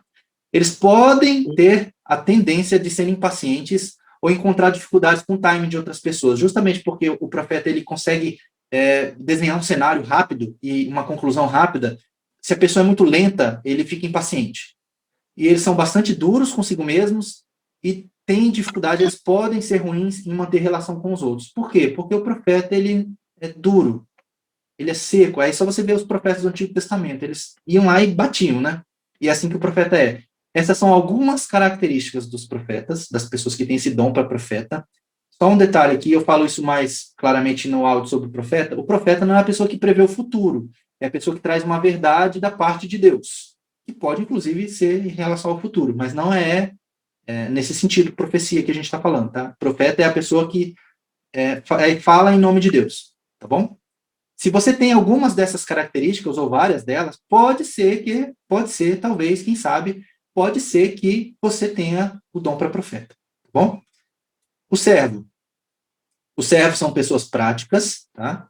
Hábeis em ver as necessidades dos outros e satisfazê-las. Ele está vendo que tem algo para ser feito, ele vai lá e faz. Por exemplo, ele está vendo que tem uma coisa quebrada, ele vai lá e conserta. Ele está vendo que tem, sei lá, está faltando papel higiênico no banheiro, ele vai lá e pega o papel e põe lá. Essa é uma característica do servo. São muito comprometidos com o momento presente, só com o presente. Não tem inimigos praticamente, tem muito poucos inimigos, porque todo mundo gosta de pessoas assim, né, que pegam e fazem as coisas. Gosta de ver o sucesso dos outros e não se preocupa muito com a sua própria imagem. Ele fica feliz de que as pessoas sejam elogiadas e tudo mais, e ele prefere ficar nos bastidores. Vem sempre o melhor nos outros e podem fazer vista grossas para os seus defeitos. Justamente por querer dar ênfase para os outros, ele ignora os defeitos que essas pessoas às vezes têm. Raramente se zangam, mas quando se zangam, normalmente é por questões de lealdade. Ele não gosta de pessoas que não são leais. Trabalha bem em equipe e sem querer a honra para si. Acham difícil dizer não, a pessoa que não consegue dizer não. Alguém vem e pede alguma coisa, ele vai lá e faz. Mesmo que seja difícil, ele vai lá e faz. E ele prefere fazer as coisas pelos outros do que ensinar. Se você tem algumas dessas características, pode ser que o teu dom seja para servo. O mestre. O mestre é a pessoa que tem necessidade de validar a verdade. Ele não aceita nada assim muito rápido. Ele precisa validar. Ele não recebe e nem rejeita novas ideias de imediato. Ele vai validar, ele vai ver, ele vai pesquisar, ele vai pensar a respeito antes de tomar qualquer decisão. Tomam decisões devagar e com muito cuidado. Tem reputação de serem indivíduos emocionalmente seguros. O que isso quer dizer? É a pessoa que não se abala facilmente. A situação tá boa, ele tá lá tranquilo na dele. A situação tá ruim, ele tá lá tranquilo na dele, justamente porque ele tá avaliando, ele tá pensando, ele tá racionalizando. São muito pacientes e de temperamento calmo. E normalmente são os últimos a falar em um grupo. Ele prefere deixar todo mundo falar, aí ele vai pensar a respeito e aí depois ele fala. Não estão dispostos a começar um processo até que possam ver como ele vai acabar. Então ele vai planejar, ele vai pensar a respeito. E aí, depois que ele já viu, não, eu vou fazer assim, assim, assim, assim, e lá na frente vai dar esse resultado, então agora sim eu vou fazer. E por causa disso, ele pode ser indeciso, impraticável ou teórico. Essas são algumas características dos mestres. Aqui eu me encaixo bem aqui. Se você se encaixa com alguma dessas características, pode ser que o seu dom seja para mestre. O encorajador. O encorajador é a pessoa que tem capacidade de compreender e de se relacionar bem com as pessoas. Muitas vezes formando uma relação instantânea com estranhos. Sabe aquela pessoa que chega numa festa sem conhecer ninguém e sai da festa já com outra festa marcada? Outro convite? É o encorajador. O cara chega e pá, já está lá se relacionando com todo mundo. É capaz de ter desentendimento sem se afastar dos outros. Então é o cara que entra numa briga, mas ele não se afasta das pessoas por causa da briga. Mas ele vai evitar o confronto. Para o encorajador, a família é muito importante e ele vai procurar sempre nutrir e ajudar os membros da sua família. É uma pessoa de alta energia, é um líder natural, é um mestre comunicador verbal e normalmente fala muito. Essas pessoas normalmente são muito falantes. Muda de ideia muito facilmente, porque está sempre querendo estar no meio do agito ali, fazendo coisas, e então ele não precisa de muito para convencer ele, diferente do mestre. O mestre ele precisa de muita informação, pensar muito a respeito. O encorajador não, ele sai fazendo. E é o tipo de pessoa que tem dificuldade de administrar o tempo, tá? É muito difícil administrar o tempo, porque está sempre fazendo muita coisa. E aqui é um risco também para o encorajador, porque ele pode procurar governar ou liderar por relacionamento, levando essas pessoas a serem manipuladores. Ele faz as pessoas fazerem as coisas por ele. Às vezes com boa intenção, mas isso é um perigo, né? Você tentar manipular as pessoas para conseguir o resultado que você quer. Se você tem algumas dessas características, pode ser que você seja um encorajador. O doador. Primeiro, só um detalhe. Doador aqui é doador de coisas. Tá? Não é doador de tempo, de atenção, de carinho, não. É doador de bens, de dinheiro, de coisas. Tá bom? O doador, ele é autossuficiente, não olhando para os outros, procurando ajuda. É o cara que anda sozinho. É intuitivo, ele pode olhar para um problema e ver a solução sem a contribuição de mais ninguém. O cara bate o olho ali no problema, ele já sabe como resolver. É um bom ouvinte, visando o bem de outra pessoa e não o seu próprio. O doador não aceita muitos riscos e não pode ser enganado facilmente. É o cara que é muito seguro de si, tá? E ele vai pensar, ele vai avaliar e depois tomar uma decisão. Ele aceita a necessidade de acumular dinheiro antes de dar. Ele vai primeiro esperar ele ter condições de ajudar e depois ele vai ajudar. E aí um risco aqui é a sua independência, normalmente financeira, pode gerar uma independência de Deus. Ele pode se achar autossuficiente. E não dependo de Deus, eu me viro sozinho. Se você tem algumas dessas características, pode ser que você seja um doador. O líder. O líder é a pessoa hábil na gestão do tempo, prospera sob pressão e espera o mesmo dos outros. O líder é aquela pessoa que está sempre querendo fazer muita coisa ao mesmo tempo e quer que os outros façam assim também. Eles não estão interessados em atribuir culpa. Ele não está nem aí de quem é culpa, se está havendo algum problema. Ele só quer saber como resolver o problema. Eles são construtores de impérios, aquelas pessoas que pegam coisas pequenas e fazem elas crescerem, fazem elas se desenvolverem. E são projetados para olhar as coisas e quererem torná-las maiores. Fazem acontecer sem se preocupar com detalhes. Ele não está nem aí. Contanto que o resultado final chegue, os meios ali, como que vai acontecer, ele não se preocupa muito. Fazem parcerias baseadas na lealdade e na confiança, tendem a ser orientados para a tarefa e negligenciar o cuidado com os membros da equipe. Mais uma vez, ele não está muito preocupado com os meios, com o meio de campo ali. Ele quer só o resultado. Se a pessoa vai trabalhar muito, se vai se prejudicar, se vai ter prejuízo, e às vezes ele nem está muito preocupado, contanto que o resultado final aconteça. E aí um risco, né? A construção do império pode se transformar em autopromoção. Então, cuidado para quem é líder. Se você tem essas características, pode ser que você seja um líder. E o último aqui, o misericordioso. O misericordioso é um pouco parecido com o encorajador, no sentido que ele se relaciona bem com todo mundo. Tem poucos inimigos ou nenhum. Por outro lado, é uma pessoa que tende a ter um ou dois amigos íntimos apenas. Diferente do encorajador, que é amigo de todo mundo. Conquista a confiança facilmente, não julgam e atraem pessoas feridas. Isso aqui é muito interessante. A pessoa que é misericordiosa, as pessoas vêm até ela. É uma coisa até sobrenatural, se você pensar bem. E ninguém sabe isso, né? A questão de qual que é o seu dom, o que você é. Ninguém pensa muito sobre isso. Mas quem é misericordioso, normalmente as pessoas veem nele um porto seguro. Então vão até essa pessoa para procurar ajuda. E é interessante do misericordioso que é uma pessoa que consegue enxergar através das fachadas. Então a pessoa está com um semblante ali feliz. Mas o misericordioso, por alguma razão, ele sabe que aquilo é só fachada. Não é a verdade. Os misericordiosos são teimosos, podem ser lentos para fazer transições de vida. É aquela pessoa que se apega muito nas emoções, que demora para largar alguma coisa, que fica sofrendo com o passado, sabe? O misericordioso é assim. Como eu falei, né, leva tempo para se desengatar emocionalmente. É indeciso em questões de certo ou errado e toma decisão baseada na emoção. Isso aqui é uma característica forte do misericordioso. E por não querer pisar no pé de ninguém, ele quer ser sempre aquela pessoa que está ali próximo de todo mundo, pode permitir que a injustiça continue e tolera abuso e exploração. E uma última característica muito forte é que o misericordioso ele anseia por intimidade. Ele quer um toque físico, ele é aquela pessoa que precisa abraçar e beijar, sabe? Então, é uma característica do misericordioso aqui. Se você tem algumas dessas características, pode ser que você seja misericordioso. Então, só para finalizar aqui, tá, gente? Agora eu já vou passar o link para vocês, mas as últimas reflexões aqui. Essa questão de autoconhecimento, ela deve nos levar a querer conhecer Deus. E aí tem um texto aqui muito bom para isso, que é esse aqui, ó. Colossenses 1, 9 e 10 diz assim, ó. Por essa razão, nós também, desde o dia em que o ouvimos, não cessamos de orar por vós e de pedir que sejais cheios do conhecimento de sua vontade. Da vontade de quem? De Deus. Em toda a sabedoria e inteligência espiritual. Para que possais andar dignamente diante de quem? Do Senhor. Agradando a quem? O Senhor, em tudo. Frutificando em toda boa obra e crescendo no conhecimento de Deus.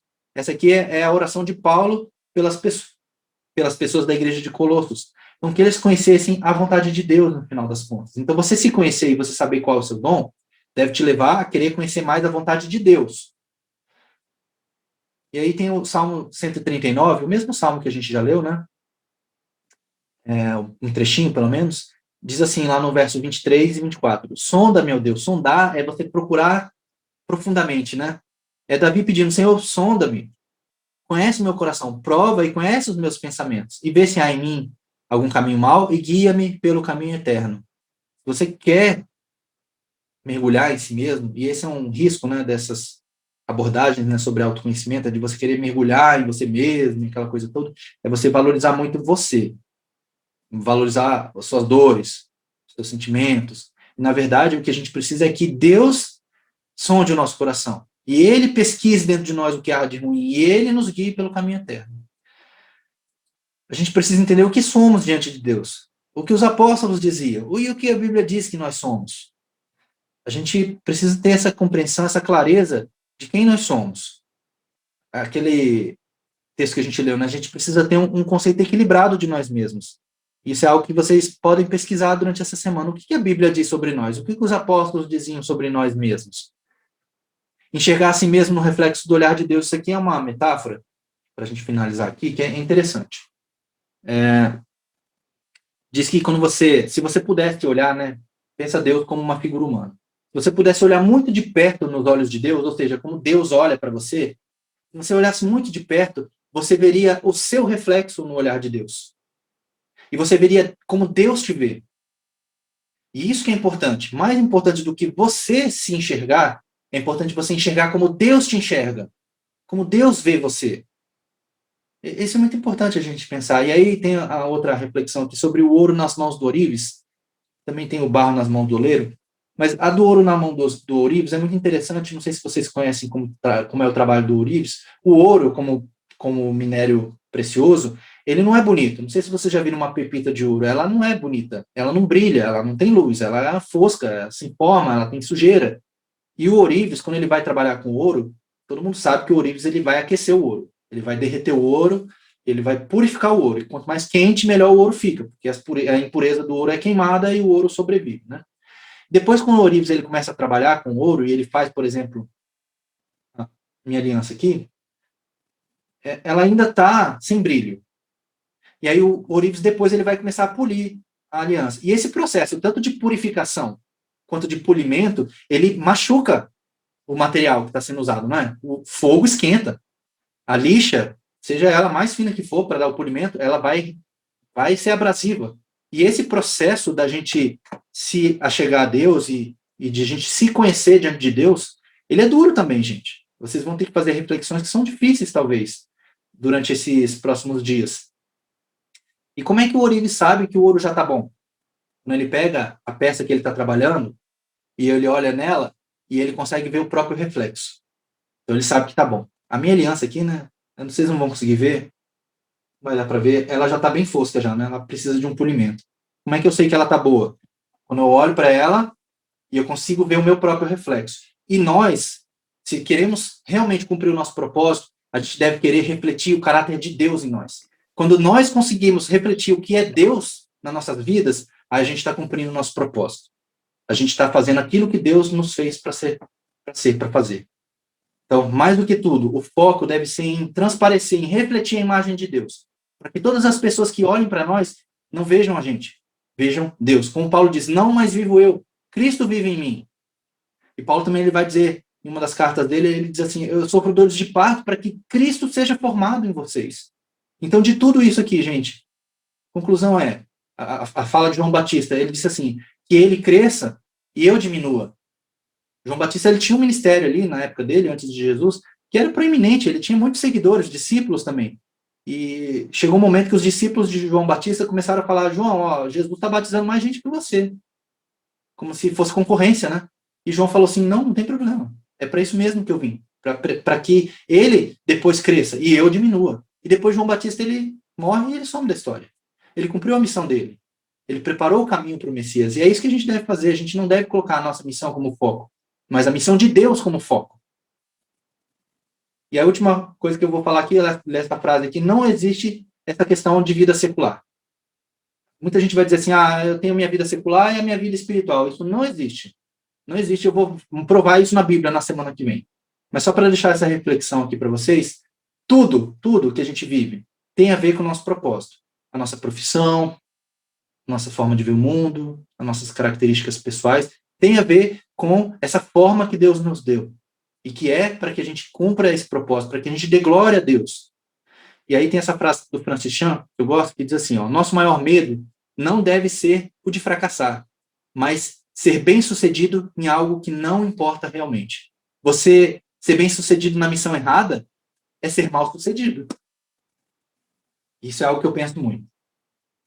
E agora? Faço o teste, eu vou mandar aqui no Zoom agora o link para vocês, tá? Aguardem um pouquinho, vai chegar o teste, gravem o link, vou pedir para vocês não repassarem o link pelo que eu já falei, para a gente evitar de ter pessoas fazendo esse teste sem ter a preparação adequada. Lembre, não é sobre você, é sobre servir, tá? Reflita e anote as coisas que você tiver de conclusões ou de dúvidas e conversem com os mentores, tá? Divida com mais alguém. Vou dar um exemplo. Sim, vai ser no Zoom. Eu vou mandar no Zoom, tá bom? Agora, nesse primeiro momento, no Zoom. Eu falei que era no WhatsApp, né? Desculpa. É no Zoom. Eu vou mandar. Fiquem aí, tá? Não saiam do Zoom. Vai chegar no chat do Zoom o link. Divida o resultado do teste com mais alguém. Depois que você fizer o teste e você tiver já uma certa certeza, entre aspas, né? Difícil ter certeza. Mas se você tiver convicto, não é isso mesmo. Divida com mais alguém. Fala para alguém, ou seu parceiro de oração, ou alguém da sua família, alguém de confiança. Fala assim, olha, eu fiz aqui um negócio, aqui um teste, e deu que eu sou um mestre, eu sou uma pessoa que tem um dom para ensino. O que você acha? Porque a validação externa é muito importante. Quando alguém diz para você algo, talvez tenha mais valor do que você mesmo pensar sobre essa coisa. Tá? Por exemplo, no meu caso, né, a questão do mestre, dono do ensino, muitas pessoas dizem para mim que eu sou um bom mestre. Isso para mim confirma que eu realmente tenho esse dom. Procure oportunidades de desenvolver o dom que Deus te deu. E aí é o texto de 2 Timóteo, né? Reavive o dom que há em você, né? Não negligencie o dom. Somos usados na medida da fé que temos, Romanos 12:3, e segundo a graça de Deus. Não é na nossa própria força, na nossa própria habilidade.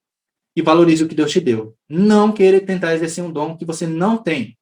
E aí tem o texto de Atos 19, de 13 a 16, mostra como algumas pessoas quiseram fazer o que Paulo fazia, em questão de expulsar demônios. E aí os demônios foram lá e deram uma surra nos caras. Porque eles estavam tentando se mover num dom que não era deles. E é isso, gente. Orem, façam com zelo, com atenção. Orem antes de fazer o teste. Senhor, me ajuda a entender quem eu sou. Me ajuda a entender o que o Senhor quer de mim. E peça ajuda a Deus. E eu tenho certeza que Deus vai te ajudar, sabe? Se você ficar com dúvida no teste, me procure seus mentores. Se você tiver dúvida em alguma pergunta específica, eu não entendi essa daqui, pode perguntar, a gente ajuda. Bom, eu respondo as mensagens desse fim de semana para ajudar vocês, para vocês terem clareza sobre o teste. Se quiserem compartilhar o teste, pode compartilhar o resultado, né, do teste comigo. Não precisa, tá bom? Mas se você não entender, não entendi. Compartilha, a gente vai conversar, a gente tenta esclarecer alguma coisa que eventualmente precisa ser esclarecido. Mas é isso. Alguém tem alguma dúvida? Não? Então tá bom, gente. Eu espero que tenha sido bom esse momento aqui para vocês. Semana que vem a gente vai falar mais sobre o tema, a gente vai completar esse tema, falando um pouquinho mais sobre ele. E eu espero que todos tenham um bom final de semana. Tá bom? Fiquem com Deus. Até a próxima. Tchau, tchau.